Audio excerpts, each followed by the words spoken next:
Live from WTVO Rockford and your home team. Eyewitness News at 5 starts now. An elected official in Boone County appears in court. She could face decades behind bars if convicted. Illinois veterans take the day to visit the nation's capital. Organizers say the event is all about respecting the sacrifices of those who served. And a local school district gives students a chance to experience potential careers. Organizers say it's all to help young adults get informed before college. Good evening, I'm Mimi Murphy. And I'm Eric Wilson. Boone County's clerk and recorder was back in court this afternoon. Julie Bliss was officially arraigned on dozens of charges. Bliss is accused of stealing money from the county and using a Boone County credit card to pay for personal expenses like groceries and paying off personal debt. Among her charges are theft, wire fraud, and official misconduct. She faces a combined total of more than 100 years in prison if convicted. Last month, Bliss went on administrative leave until her case is resolved. Governor J.B. Pritzker is taking his fight for abortion rights to the national level. He's launching Think Big America, an organization dedicated to, quote, taking the fight to right-wing extremists all across the country. The organization will push initiatives that expand abortion rights. The governor's currently the sole founder of the group. To start Think Big America, it will focus on ballot measures to protect abortion rights in Nevada, Ohio, and Arizona. Elected officials on the state and local level joined Muslim community leaders in Chicago to demand an immediate ceasefire in Gaza. They say Palestinian civilians are bearing the brunt of attacks from both sides. Group members called on Illinois' congressional delegation to push President Biden toward a ceasefire. Speakers also blamed rising violence in this country on anti-Muslim sentiment. They pointed to a recent deadly stabbing of a 6-year-old boy near the Chicago suburb Plainfield. Is directly connected with the dehumanization of Palestinians that we have seen as a result of this conflict and the coverage that we have seen in this country. There is a lot of correlations that were made with what happened in Israel to 9/11. And after 9/11, we made a lot of mistakes. And there were a lot of innocent lives and children that were taken in our effort of retaliation. We cannot make those same mistakes again. More than 4,000 people have been killed over the last 11 days following Hamas's attack on Israel. More than 100 U.S. military veterans from the Chicago area are visiting Washington, D.C. right now as part of Honor Flight Chicago. The 110 veterans are getting the chance to see the World War II, Korean War, and Vietnam War memorials. The group includes World War II veterans, Korean War veterans, and Vietnam War veterans. They served in the Army, Navy, Marine Corps, Air Force, Army Air Corps, and Women's Army Corps. Their all-expense-paid trip left from Midway Airport this morning. They'll return home later tonight. But today is about respect. It's about thanks. It's about recognition. And it's welcoming you with open arms and a good hug and a firm handshake. This is the 112th Honor Flight Chicago trip. More than 10,000 veterans have taken part. Emergency responders partner with AAA and the Illinois Broadcasters Association to remind drivers to slow down for National Move Over Awareness Day. So far this year, 17 state troopers have been involved in crashes because drivers didn't move over. Illinois State Police say drivers should slow down and move into the next lane for emergency vehicles working on the side of the road. It's also part of the state's Scott's Law, passed in 2017. The Move Over Law honors the memory of Lieutenant Scott Gillen of the Chicago Fire Department, who was struck and killed by an intoxicated driver on Interstate 94 while assisting at a crash scene.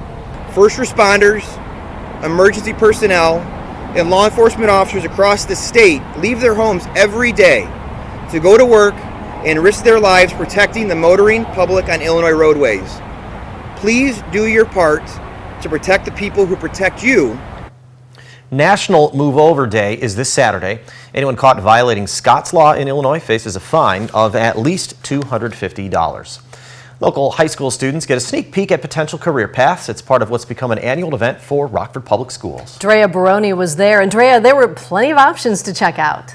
Yeah, Eric and Mimi, over 100 businesses set up for the Academy Expo each year. I talked to some students about their future plans. Great opportunity for all of us. This is like a lot of help on what I want to do when I get older, because I have no clue, and this has been helping me a lot. Over 2,000 RPS 205 high school freshmen spent the day in the Indoor Sports Center going booth to booth, learning about different local businesses and organizations, all to start thinking about their unique career path. Bridget Finch is the Executive Director of College and Career Readiness at Rockford Public Schools. She says the goal is to inspire students by showing them all the possibilities in the state line. What this does is brings an awareness of what kinds of jobs, industries, and companies are available to students in our area. We don't expect a student to know what they want to do for the rest of their lives when they're 14 or 15. We just want to give them an opportunity to think about some opportunities for them that they might not know that exist in our region. One student tells me she's excited to explore jobs she has never considered before. I kind of had some booths in mind, but after going to a booth that I thought I wouldn't like, I might try something out of my comfort zone. Being exposed to different careers, it kind of opened my mind to certain job choices that I never thought I would be open to. While for this teacher at Rockford East High School, she looks forward to seeing the effect the expo has on her students each year. Students are definitely really excited to be here.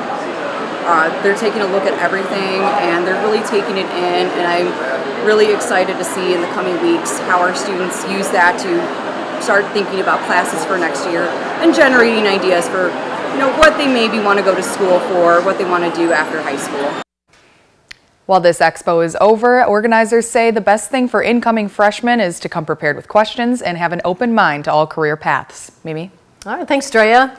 A Stateline school district looks to raise family engagement within education. The Freeport School District and Freeport Public Library are hosting a parent resource forum tonight. It's called Strengthening Communities, Success Matters. The open house event will cover why students need to be in school, how to set goals for your student, free library resources, and more. The forum is being held at the Freeport Public Library. It started at 5. It ends tonight at 7. For the second day in a row, Ohio lawmaker Jim Jordan has lost the vote to become the Speaker of the House. Up next, the chamber is in recess as Jordan tries to convince his fellow Republicans to pick him. We had some sunshine and some warmth out there earlier today as temperatures climbed into the upper 60s, right at 67 degrees this afternoon. We've got a few showers coming through that knocks our temperatures down. Find out for how long in the first warn forecast a little later. You're watching Eyewitness News, your home team with Eric Wilson, Mimi Murphy, Scott Leber, and Chief Meteorologist Candace King. Jim Jordan loses a vote for Speaker of the House for the second day in a row. 22 Republicans voted against the Ohio Republican. That's 2 more than he lost yesterday. The House is now in recess as Republicans try to figure out a way to move forward and reopen the chamber. Ike Ajachi is on Capitol Hill with what to expect next. Today, Ohio Republican Jim Jordan losing his second bid for Speaker of the House. A second round of voting on the floor, resulting in 22 Republicans voting against him. A speaker has not been elected.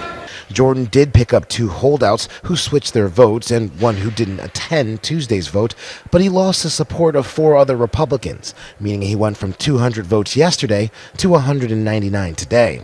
Jordan needs 217 votes to become Speaker, but Jordan says he's not giving up. I already proven I can get from the most conservative members of the conference to the more moderate members of the conference. House Rules Chairman Tom Cole nominating Jordan today, defending Kevin McCarthy against the move to oust him as Speaker 2 weeks ago, but today calling on the party to rally around Jordan. I think the last 2 weeks have vindicated that observation.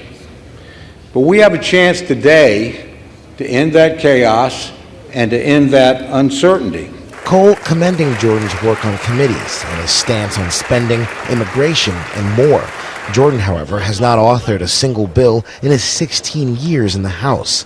House Democratic Chairman Pete Aguilar nominating Hakeem Jeffries for Speaker again, praising him as someone who can keep a caucus united, all while chastising Republicans. The country can't afford more delays and more chaos. 15 days should be enough. Following Jordan's failed second bid, sources tell ABC News Republicans plan to hold a closed-door conference meeting where they'll try to figure out a short-term solution moving forward. Ike Ajachi, ABC News, Capitol Hill. Rain showers are sliding through the state line, and it may not be the last time over the next few days. Up next, Candace tells us we should clear out by the weekend. Her forecast also features warmer temperatures next week. Now, your first warned weather forecast from Chief Meteorologist Candace King. We had some sunshine out there earlier today, brought our temperatures into the mid and upper 60s, so above that average. It's pretty decent afternoon, but we've had some light rain showers kind of work through. Starting to see a couple of those work to the east. Now still some lighter rain out in Freeport at the Park Hills Golf Course. We also had a gusty southerly wind. That wind is something that'll stay with us a bit here as we go through this evening. All of these showers wrapping in around an area of low pressure just off to the northwest of us, moving through north central Iowa. There is actually a little bit of dry air moving in around that, so you may actually notice some clearing there on the far west horizon as that band of light rain showers continues to progress through. These are really not going to amount to much as they do stay light, although we are going to continue with these showers for next couple of hours or so before we start to see things taper off. Speaking of the winds, in some spots that wind speed has come down just a bit. Still a southerly wind sustained at 10 miles per hour, up to 10 to 15 out further to the northwest. So we've got a breeze in some locations this evening, and again that wind will taper down a bit as we go through the overnight tonight. Temperatures also cooling down with the showers moving through. We're back down to 62 in Rockford, Poplar Grove, 58 right now in Freeport, and 55 our current temperature up in Monroe. Still at 65 for our weather watcher Terry in Genoa. Dew point temperature sits at 48. Southerly wind at 21 miles per hour. Has some gusts today close to 30. Only 1/100th of an inch of rain registering there in the rain gauge so far today. And again, this is most likely going to stay under 1/10 of an inch. What comes down here for the remainder of this evening? So notice through about 7 o'clock we hold on to some of those lighter rain showers. Then that drier air comes in, may actually work to break up some of the cloud cover as we get closer to midnight tonight, but another quick moving system rotating in will bring back that cloud cover throughout the morning tomorrow, and then some scattered rain showers as that low pressure system sits overhead throughout the afternoon and evening on Thursday. And again, this rain expected to be about 1/10, maybe up to 2/10 of an additional rainfall here by the time this is all said and done. We will keep some of the cloud cover around Thursday night going into Friday. We'll see some sunshine midday Friday before another quick system comes in, and you've got a few lighter rain showers mostly to the north and northeast of Rockford late Friday afternoon and Friday evening. And that's where we see some of those, I don't want to use the word higher, but rainfall amounts that'll be a little more to the west of us, and those will be to the what am I trying to say? Those will be less to the west and more to the east. There you go, around 1/10 of an inch there in Rockford.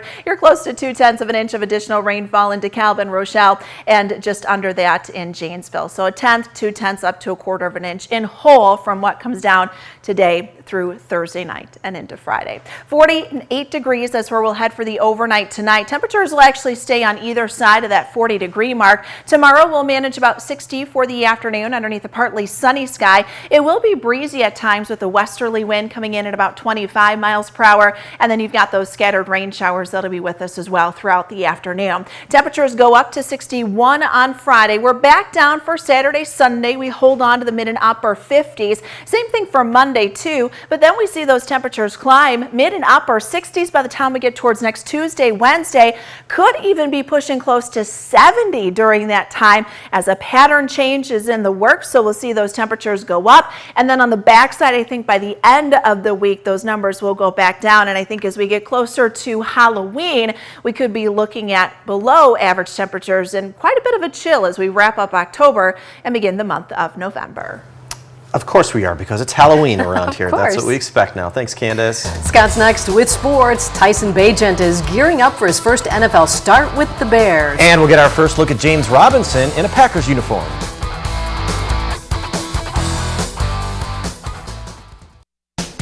Now sports with sports director Scott Leber. The news on Justin Fields today is no news. Matt Eberflus said the same thing he said on Monday, that Fields most likely won't play Sunday. The Bears will continue to monitor his thumb injury. When Eberflus was asked again today if Fields will need surgery, Eberflus said they will have more clarity on that later in the week. So Tyson Bagent is getting the reps in practice, getting ready for his first NFL start. He says it feels like this opportunity for him was meant to be.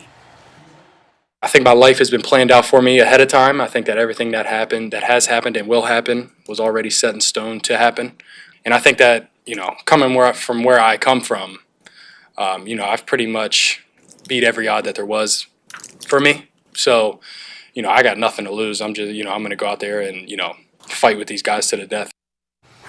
A Rockford native, James Robinson, did not get his beloved number 25 jersey with the Packers. That belongs to defensive back Keyshawn Nixon. Robinson's number is one notch below that at 24. That's him today going through his first practice since being signed in the Packers practice squad yesterday. And he was looking pretty quick out there. Aaron Jones was also back on the practice field, although he was still limited. His hamstring's getting better, but he still might not be ready for action this week. Well, the Ice Hogs are off to a modest start through 2 games, but forward Joey Anderson's start has been anything but modest. Through only 2 games, he already has a goal and 4 assists. He leads the team with 5 points, and those 5 points also tie him for the AHL lead. Anderson split last season between the NHL and the Ice Hogs. He is one of those guys who could get called up at any moment. I asked him about his hot start. Just capitalizing on our chances. I think, obviously a lot of guys are putting pucks in the net when I happen to be making passes, so that's why you get assists, but you play the right way, good things happen, and that's what I try to do every night. Anderson will try to keep up his strong play Saturday night when the Hogs play their home opener against the Wolves. At Sports, we'll be right back. Rain moving through the state line, but nothing major. No, nothing quite like what we had late last week and over the weekend where we had a couple inches of rain. Yeah, that was quite a lot in a short period of time. It was, yeah. So we've got a couple of light showers moving through now. These will last for another couple hours and then we'll dry out a bit here as we look through the late evening time frame, and then we'll see a couple more scattered showers kind of work back in. You can follow the rain on the First Warn interactive radar if you've got some plans out there tonight. Temperatures will drop down to about 49 degrees overnight. We'll see the showers kind of pick back up again tomorrow, more scattered, some on and off throughout the day, so there will be some dry time in there. A little cooler than what we managed out there this afternoon, upper 50s to right around 60 degrees, and it will be breezy. We've got some sunshine that returns on Friday, cooler temperatures for the weekend, and then a climb in those numbers, warming back up by the middle of next week. Thanks, Candace. And thank you for spending some time with us. Stay safe.